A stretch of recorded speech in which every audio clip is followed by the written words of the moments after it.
commentary, Benedict Arnold is still a household name almost 250 years after he famously defected from the Continental Army to the British side.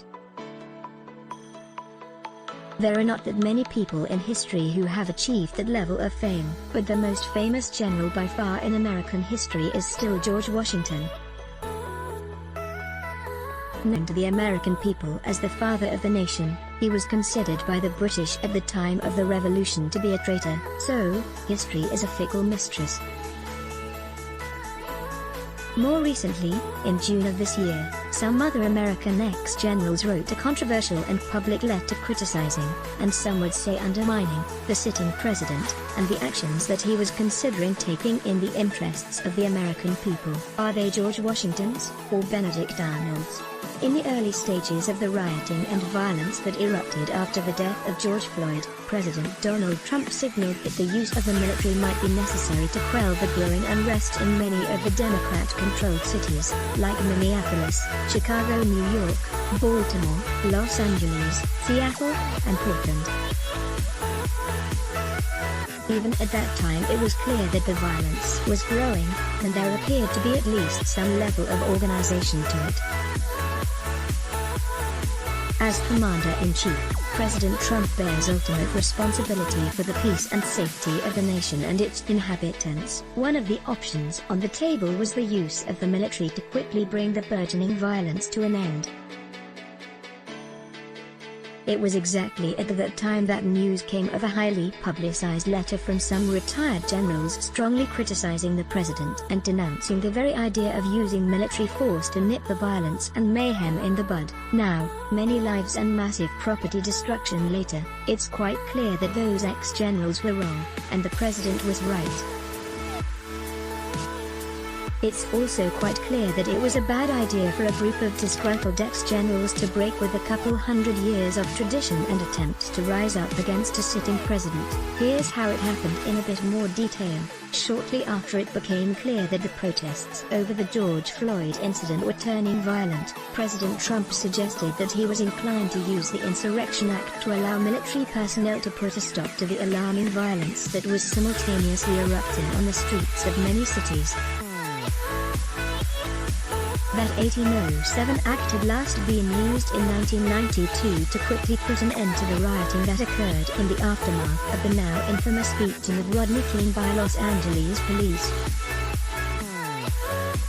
The fact that the use of the Insurrection Act had successfully stopped the Los Angeles violence with no loss of life, and no other harmful consequences, argued strongly in favor of its use in the current situation. There was nothing unusual about a sitting president looking at all of his options to handle what was becoming a volatile and dangerous situation. Senator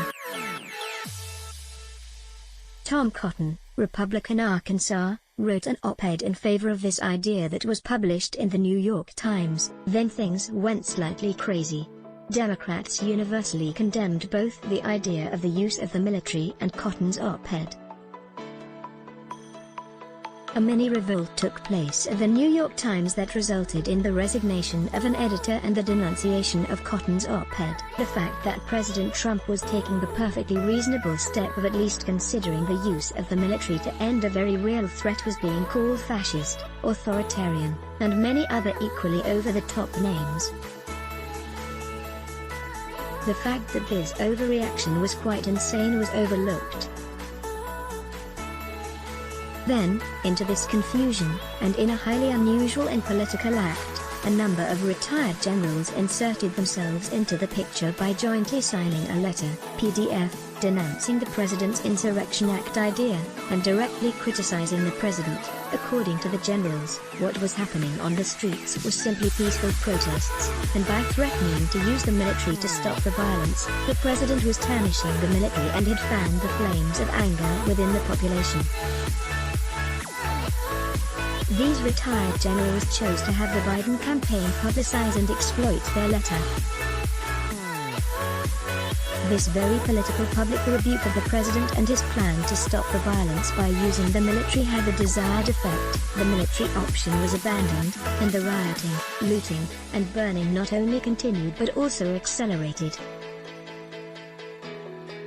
The horror that was Kenosha, Wisconsin, is only the latest example of this pandemonium on the streets, pandemonium that is both ugly and organized. It certainly appears that these retired generals were trying to exploit all of the confusion and turmoil. To what end? It has now become clear that the retired generals were engaging in a highly political game. Their intention was clearly to engage in politics by supporting the Biden campaign against the Trump administration.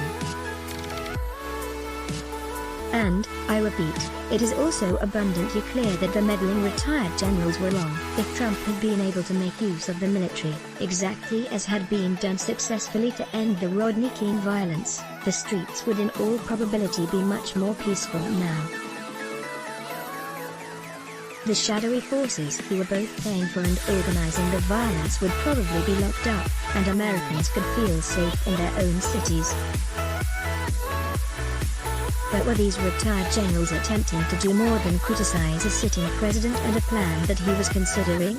Were they attempting to bring down a sitting president and his administration?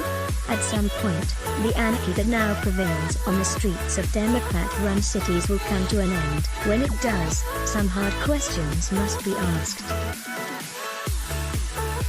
After all, there has been a tradition since the Union came into being that ex-generals who have done their duty should not criticize the current administration after they retire. It has long been recognized that to do so risks destabilizing the country, and sapping the morale of those actively serving. Ex-generals, like ex-presidents, were expected to refrain from criticizing current administrations. Perhaps it can be argued that these ex-generals did not do much harm. They are simply not that important. But it can also be argued that their, and other former military leaders, brazen interference has resulted in the death of hundreds of people, massive destruction of property, and great damage to the stability of the country. Not only were many killed trying to stand up to the rioters, but also many pointless deaths resulted from the lawlessness on the streets that followed. If the Insurrection Act had been employed, and the violence and unrest had been quelled earlier, many people who are now dead could still be alive. Many businesses that have been completely destroyed would still be viable. The stability of the nation, as it heads into an election, would not be in peril.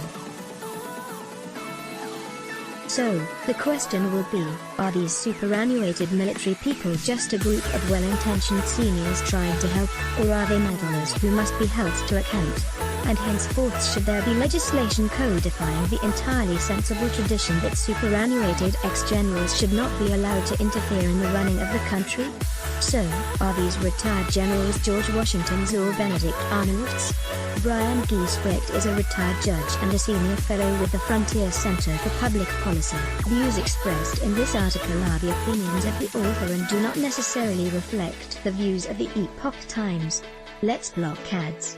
Why? Show your love for him. Click the link in description. Thanks for watching.